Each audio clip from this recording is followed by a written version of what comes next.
एक छोटी बच्ची की कब्र पर रोजाना एक बिल्ली आकर रोती और लात मारती, मगर कोई भी इसके पीछे का राज अभी तक जान नहीं सका था। एक दिन पुलिस वाले की नजर जब इस नजारे पर पड़ी तो वो बहुत हैरान हुआ। जब बिल्ली कब्र पर पंजे मारकर चली गई तो पुलिस वाले ने कब्र खोदने का आदेश दे दिया, लेकिन जैसे ही कब्र खोली गई सबके पैरों तले से जमीन खिसक गई, क्योंकि उसमें मुझे पुलिस में नौकरी करते हुए 3 साल हो चुके थे। लेकिन इन 3 सालों में मैंने कभी भी ऐसा अजीबोगरीब किस्सा नहीं सुना था। पिछले कुछ दिनों से मैं लगातार लोगों की शिकायतें सुन रहा था कि एक बिल्ली है जो एक बच्ची की कब्र पर जाकर जोर जोर से रोती और लात मारती है। गांव वालों का मानना था कि जैसे वो बच्ची अभी भी जिंदा है। उनकी ये बातें सुनकर मुझे उनके अंधविश्वास पर बहुत गुस्सा आता था, क्योंकि ऐसा संभव ही नहीं था। लेकिन ये एक गांव था जहां के लोग अधिक पढ़े लिखे नहीं थे, इसलिए उनसे इस तरह की बातें सुनना कोई बड़ी बात नहीं थी। आज भी मैं लापता लोगों के मामलों को देख रहा था कि अचानक एक औरत बदहवास हालत में पुलिस स्टेशन में दाखिल हुई। वो जोर जोर से रो रही थी। उसकी आंखें सूज चुकी थी और उसके शरीर पर जगह जगह जख्मों के निशान थे। उसकी हालत देखकर मुझे महसूस हुआ कि जरूर इसके साथ कुछ गलत हुआ है। मैंने बाकी फाइलें एक तरफ रख दी और उसका ध्यान पूर्वक निरीक्षण करने लगा। उस औरत के पीछे ही एक दूसरी औरत भागती हुई आई और मुझसे हाथ जोड़कर बोली, सरकार, हम आपसे माफी चाहते हैं। दरअसल ये औरत मानसिक रोगी है और बिना वजह लोगों के घरों में घुसकर उन्हें परेशान करती है। हमें अंदाजा नहीं था कि ये आज पुलिस स्टेशन में भी आ जाएगी। वो औरत बार बार माफी मांग रही थी और उस पहली औरत को घसीटते हुए बाहर ले जाने की कोशिश कर रही थी। लेकिन मुझे ऐसा लग रहा था कि वो औरत, जिसे सब मानसिक बीमार कह रहे थे, मुझसे कुछ कहना चाहती थी। वो बहुत परेशान नजर आ रही थी, इसलिए मैंने उसे रोक लिया और उस दूसरी औरत से कहा, तुम बाहर जाओ, मैं इससे कुछ बात करना चाहता हूँ। पहले तो दूसरी औरत परेशान हो गई, क्योंकि वो वहां से जाना नहीं चाहती थी। लेकिन जब मैंने उसे गुस्से में घूरा तो वो बिना कुछ कहे बाहर निकल गई। मैंने बाकी पुलिस वालों को भी कमरे से बाहर जाने के लिए कहा। उनमें से कुछ कांस्टेबल मुस्कुराते हुए मुझे देख रहे थे। मुझे उनकी सोच और नीयत पर गुस्सा आ रहा था, क्योंकि मैं समझ रहा था कि वे मेरे बारे में क्या सोच रहे हैं। लेकिन फिलहाल मेरा ध्यान सिर्फ उस औरत पर था। मैंने उस औरत को सामने बैठने को कहा। वो तुरंत बैठ गई और अजीब तरह से अपने बाल खुजलाने लगी। मैं उसके बोलने का इंतजार कर रहा था, लेकिन कमरे में बस खामोशी पसरी रही। जब मैंने उसे दोबारा पुकारा तो उसने मुझे ऐसे देखा जैसे किसी गहरी सोच से बाहर आई हो। फिर वो अचानक जोर जोर से रोने लगी। उसे इस तरह रोते देखकर मैं परेशान हो गया, क्योंकि मुझे डर था कि कहीं बाहर मौजूद पुलिस वाले मुझे गलत ना समझने लगे। बड़ी मुश्किल से मैंने उसे चुप कराया और पूछा, तुम यहाँ क्यों आई हो? अब मुझे भी लगने लगा था कि शायद वो सच में मानसिक रूप से बीमार है और मैं इस तरह के सवाल करके अपनी खुद बेवकूफी कर रहा हूँ। कुछ देर बाद उसने कांपते हाथों से एक कपड़े का टुकड़ा मेरी ओर बढ़ाया और फूट फूट कर रोते हुए बोली, मेरी बेटी जिंदा है, भगवान के लिए मेरी बेटी को बचा लो। वो कब्र के अंदर रो रही है। रात को भी वो मेरे सपने में आई थी और मुझसे कह रही थी, माँ, मुझे वहां से निकालो। लेकिन कोई भी मेरी बात का यकीन नहीं कर रहा। मैं सबको ये कह कह कर थक चुकी हूँ, लेकिन सब मुझे पागल समझते हैं। ये कहकर वो दोबारा जोर जोर से रोने लगी। उसकी बातें सुनकर मैं हैरान भी था और गुस्सा भी आ रहा था। मुझे लगने लगा कि सच में मैं एक मानसिक रोगी औरत से बात करके बेवकूफी कर रहा हूँ। इसलिए मैंने उसे सांत्वना दी और कहा, तुम चिंता मत करो, मैं तुम्हारी बेटी को ढूंढ निकालूंगा। इसके बाद मैंने बाकी लोगों को अंदर बुलाया और उस औरत को बाहर भेज दिया। मैं अभी उसी औरत के बारे में सोच ही रहा था कि तभी कांस्टेबल वर्मा तेजी से मेरे पास आया और बोला, साहब आप मेरी बात माने या ना माने, लेकिन मुझे लगता है कि ये मामला कुछ और ही है। पहले मुझे भी लगता था कि लोग झूठ बोल रहे हैं और बिना सिर पैर की बातें कर रहे हैं, लेकिन जब से मैं खुद उस बच्ची की कब्र से होकर आया हूँ, तब से मेरी सोच बदल गई है। वहां सच में वो बिल्ली रोज जाकर लात मारती है। मैंने उसे देखा है। वो काफी देर तक वहां खड़ी रहती है और रोती भी है। कुछ लोगों का कहना है कि उसने कब्र खोदने की भी कोशिश की है। शायद वो उस बच्ची को वहां से निकालना चाहती है। कांस्टेबल की बातें सुनकर मुझे गुस्सा आ गया। मैंने कहा, बस करो वर्मा, तुम इस तरह की बेवकूफी भरी बातों पर विश्वास कैसे कर सकते हो? तुम्हें पता है, उस बच्ची को मरे हुए काफी वक्त हो चुका है। लोगों ने उसे कब का दफना दिया है। फिर ये कैसे हो सकता है कि वो बच्ची अब भी जिंदा हो? मान भी लिया जाए कि वो जिंदा थी, तो भी दफनाने के बाद कोई इंसान कितनी देर तक सांस ले सकता है? वो एक छोटी बच्ची थी।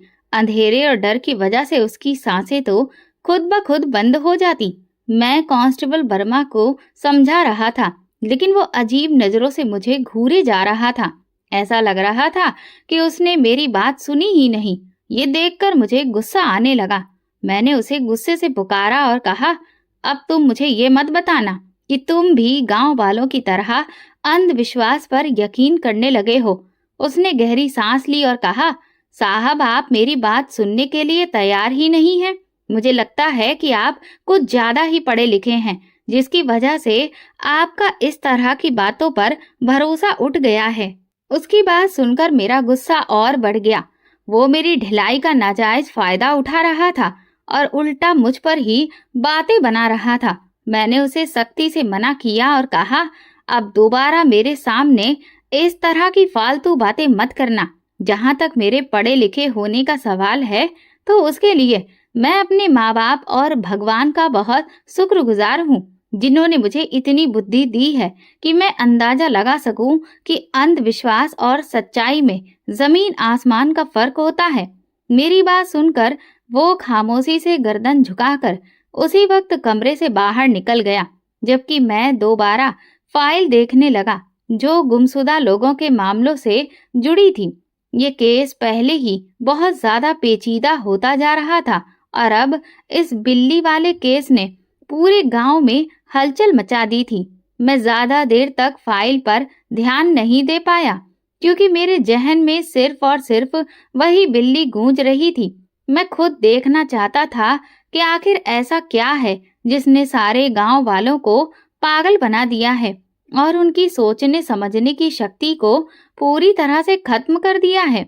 ये सब देखने के लिए मैंने शाम के वक्त गांव में एक चक्कर लगाने का फैसला किया, क्योंकि मैं सबसे पहले गांव के लोगों से जाकर पूछना और सुनना चाहता था कि वे इस अफवाह के बारे में क्या सोचते हैं और क्या कहते हैं।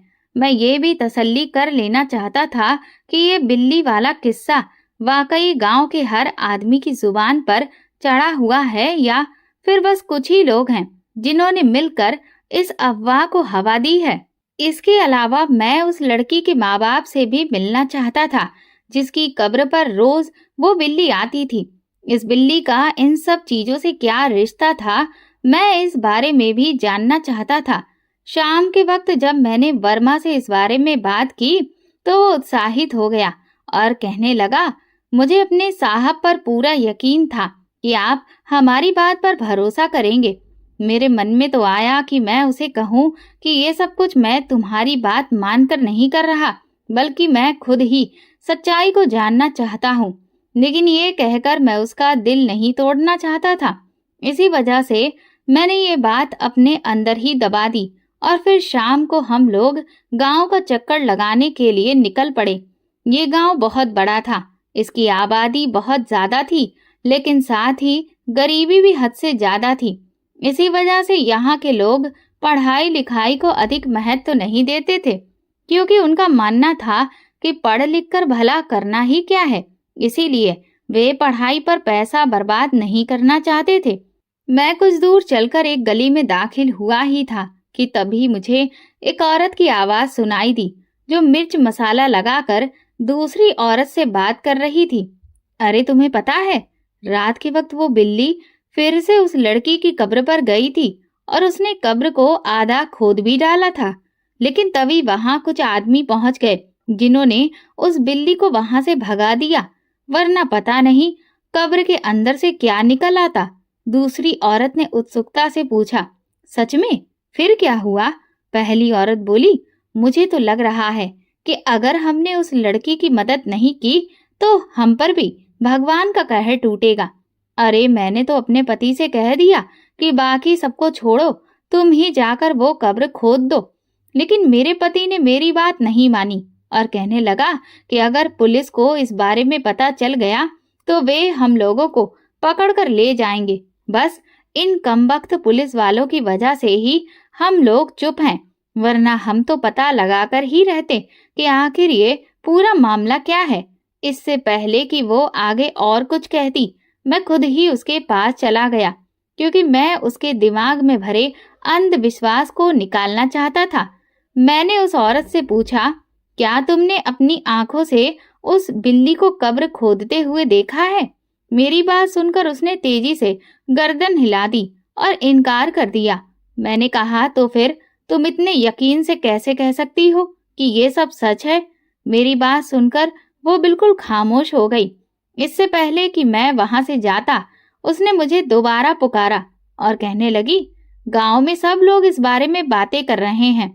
सबको लग रहा है कि ये कोई बहुत बड़ा चमत्कार होने जा रहा है। उसकी बात सुनकर मैंने तेजी से सिर हिलाया और सोचा, ठीक ही कहते हैं कि गंवार इंसान से बहस करके आदमी अपनी ही बेइज्जती करवा लेता है। इसी वजह से मैंने उससे और कोई बहस नहीं की। मुझे अंदाजा हो गया था कि ये लोग सिर्फ बातों से नहीं समझेंगे, बल्कि इन्हें सच्चाई सामने लाकर दिखानी होगी। इसके बाद मैं गांव के बाकी लोगों से मिलने चला गया, लेकिन बाकी लोगों से भी मुझे वही जवाब मिला जो पहली औरत ने दिया था।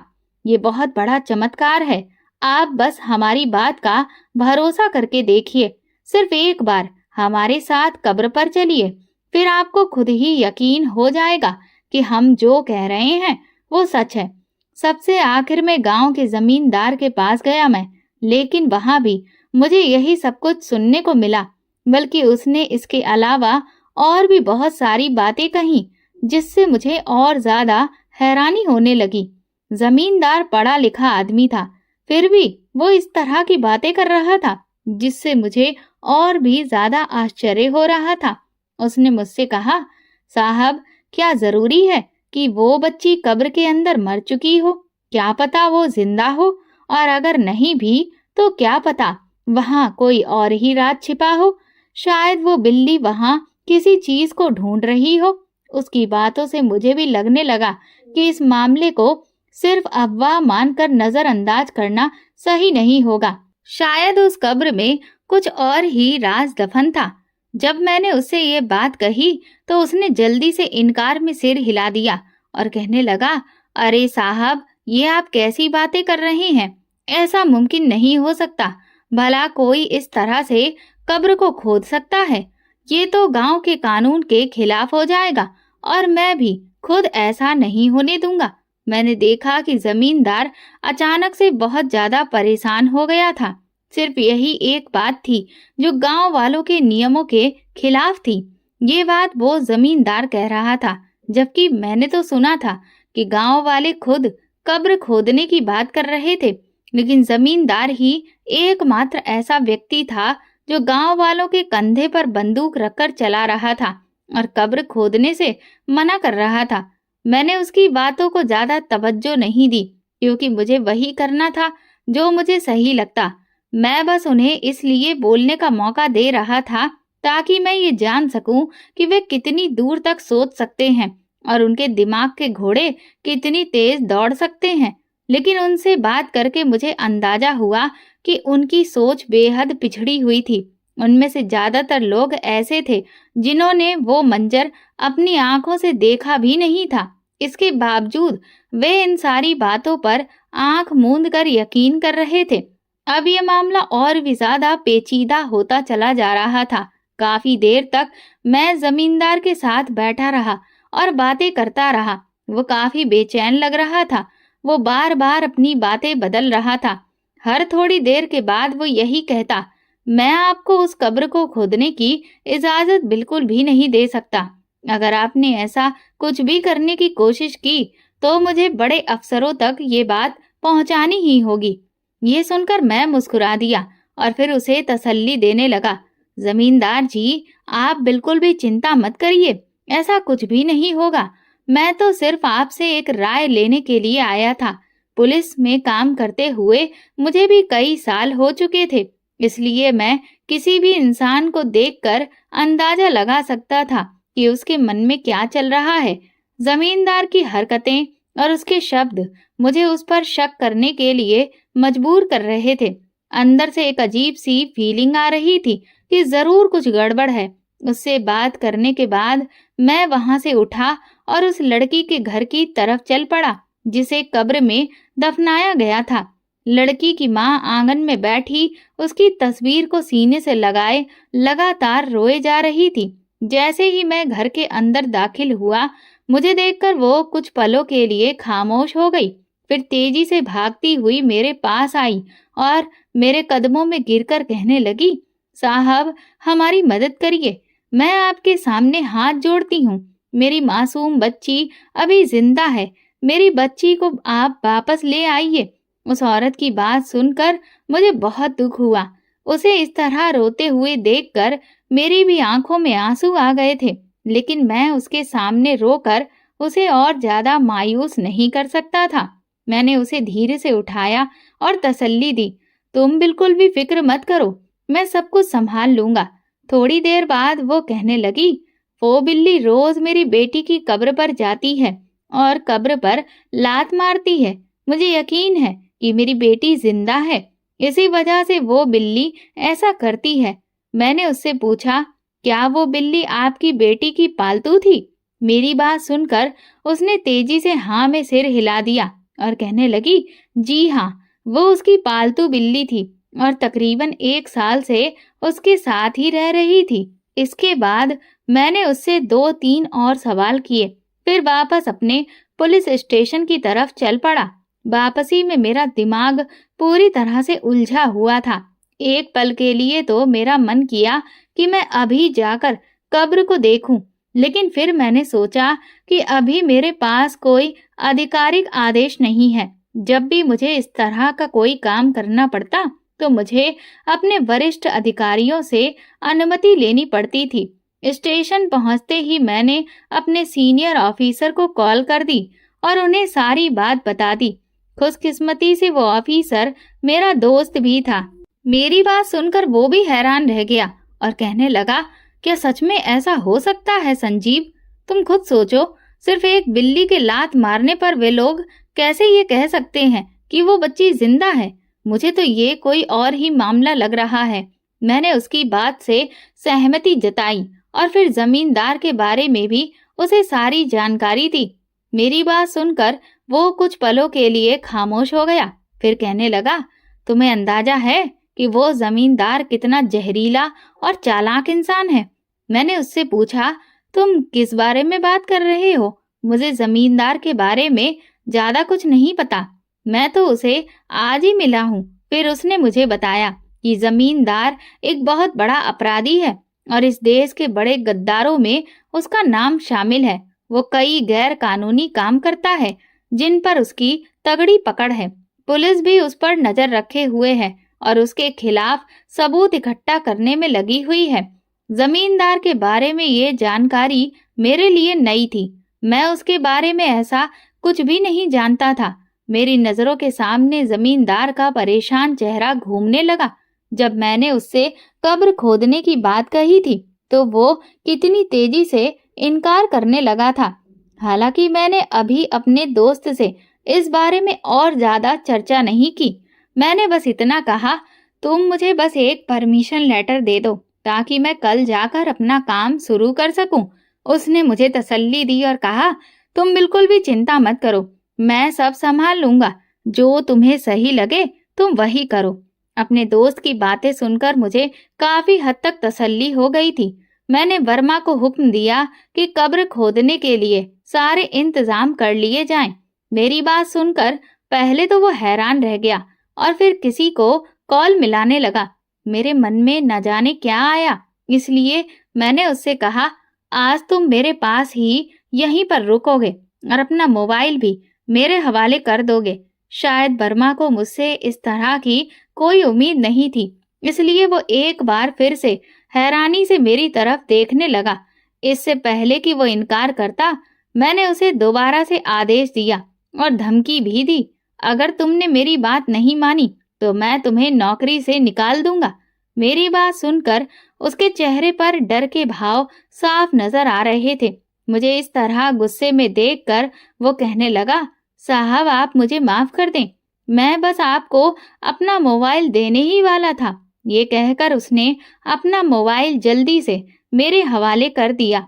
मैंने पहले ही इंतजाम करने के लिए कहा था, लेकिन अब उसकी इस तरह की हरकतें देखकर मुझे अंदाजा हो गया था कि ये आदमी जरूर कोई न कोई गड़बड़ कर देगा।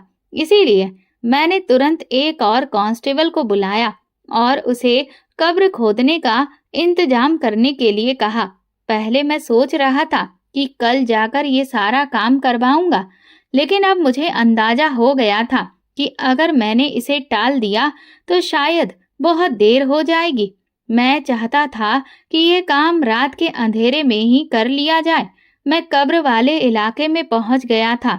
मैंने देखा कि कब्र से थोड़ी ही दूरी पर एक बिल्ली बैठी हुई थी। हमें वहां देखकर वो ऊंची आवाज में चिल्लाने लगी। उसे चिल्लाता देखकर बर्मा जल्दी से मेरे पीछे छुप गया। बर्मा को इस तरह डरते हुए देखकर मुझे बहुत गुस्सा आया। मैं सोच भी नहीं सकता था कि एक पुलिस वाला इस कदर डरपोक हो सकता है। मैंने गुस्से से उसे सामने आने के लिए कहा।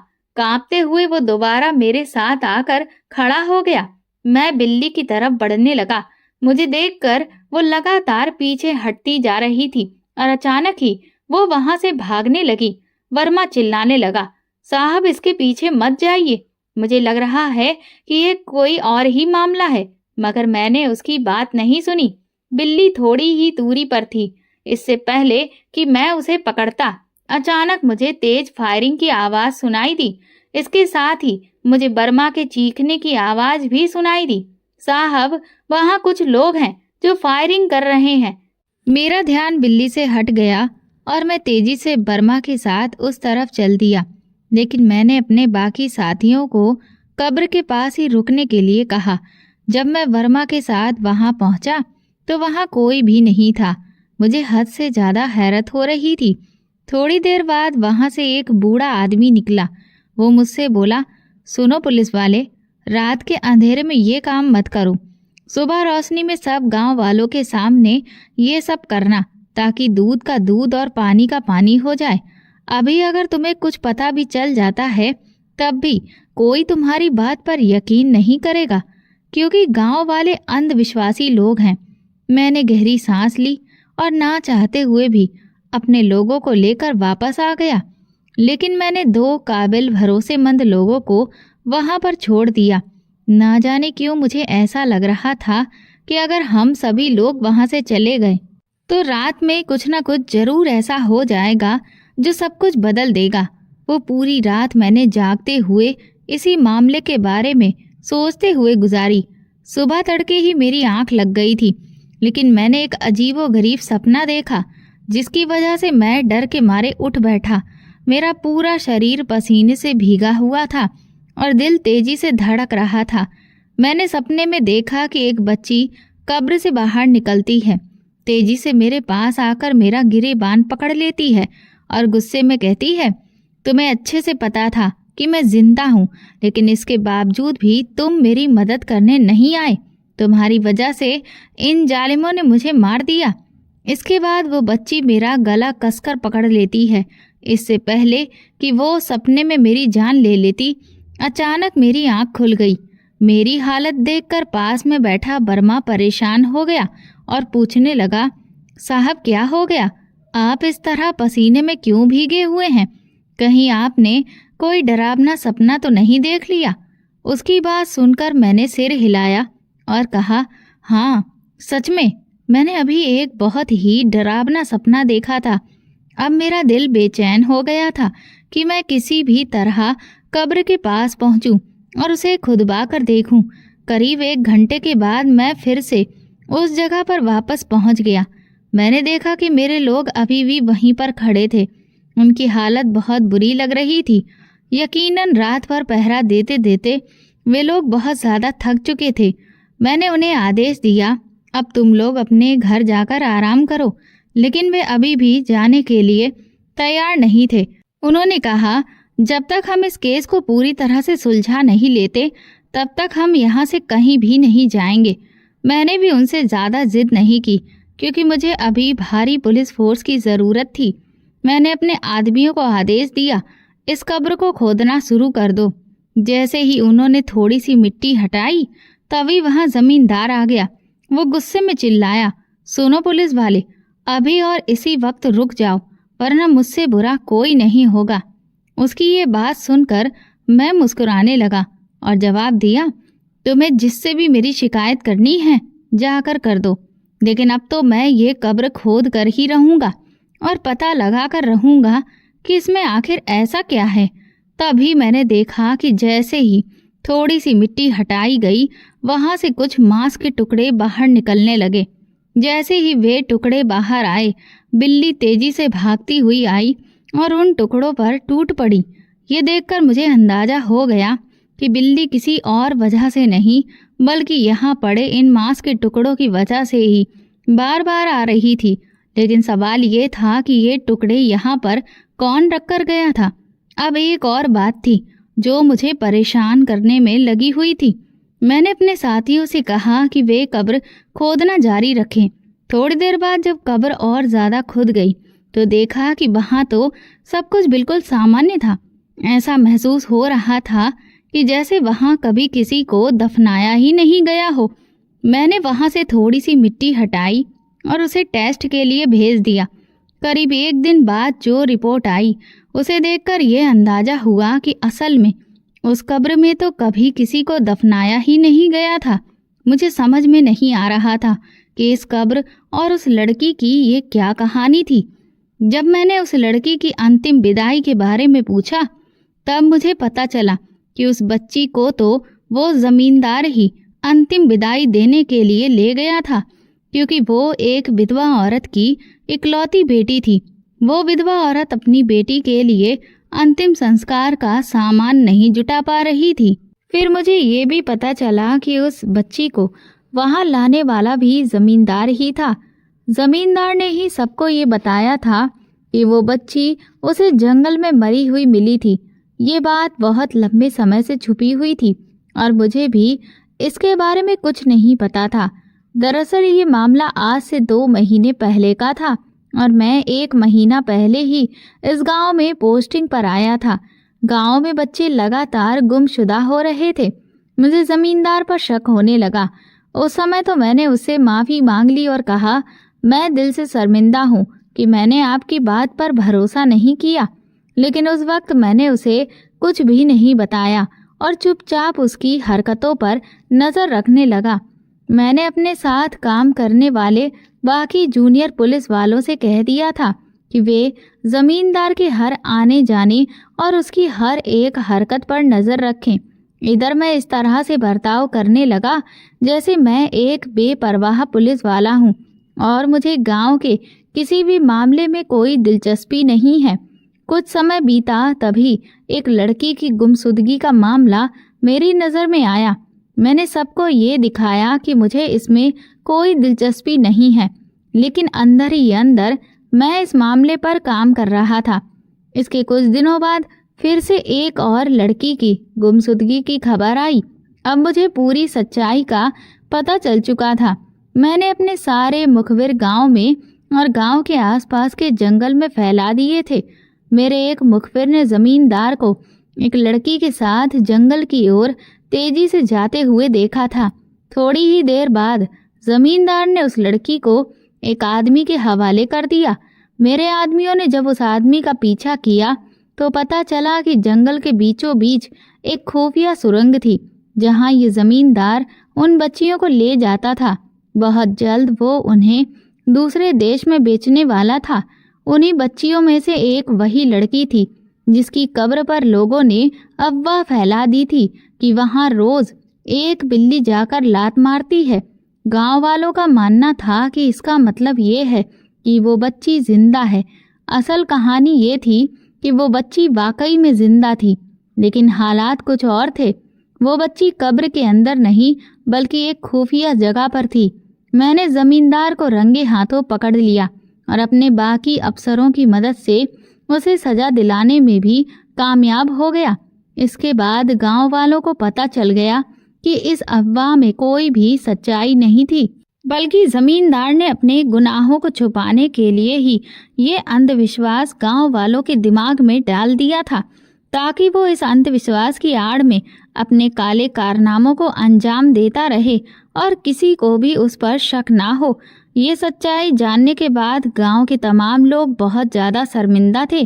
तब उन्हें एहसास हुआ कि कभी भी सुनी सुनाई बातों पर यकीन नहीं करना चाहिए, बल्कि हमेशा सच्चाई का पता लगाना चाहिए। मैं भले ही कुछ समय के लिए ही इस इलाके में काम करने गया था, लेकिन इसके बाद मेरा ट्रांसफ़र होकर दूसरी जगह पर हो गया। लेकिन पिछली जगह के लोग मुझे आज भी याद करते हैं और मेरी बहुत तारीफ करते हैं। दोस्तों, अगर आपको हमारी कहानी पसंद आई हो तो कमेंट करके ज़रूर बताइए।